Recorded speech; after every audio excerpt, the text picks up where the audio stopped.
தொகுதி பங்கீட்டு பேச்சுவார்த்தையில் சமரசம் எட்டாத நிலையில் காங்கிரசுக்கு இன்றே கடைசி நாள் என திமுக கெடு விதித்திருப்பதாக தகவல் வெளியாகியுள்ளது.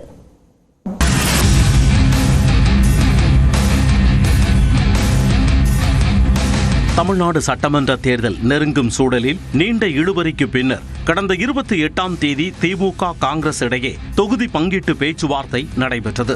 இந்த பேச்சுவார்த்தையில் 40 இடங்களை காங்கிரஸ் கோரியதாகவும் அதற்கு 25 தொகுதிகள் மற்றும் ஒரு மாநிலங்களவை உறுப்பினர் பதவி வழங்க திமுக முன்வந்ததாகவும் தகவல் வெளியானது.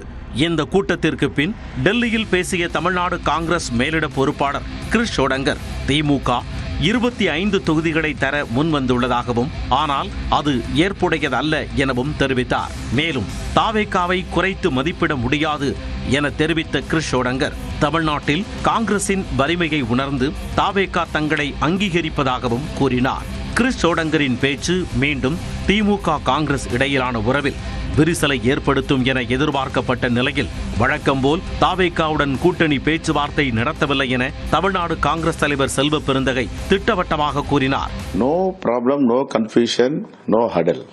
Intactly, happily going on the negotiation.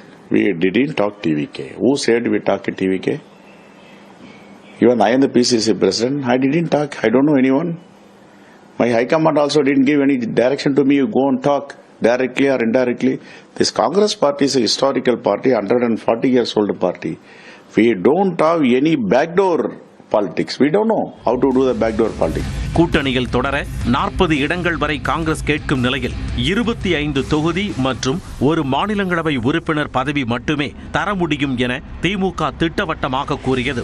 மேலும் கூட்டணி தொடர்பாக இன்று மாலைக்குள் காங்கிரஸ் முடிவை அறிவிக்க வேண்டும் எனவும் திமுக கெடு விதித்ததாக தகவல் வெளியாகியுள்ளது.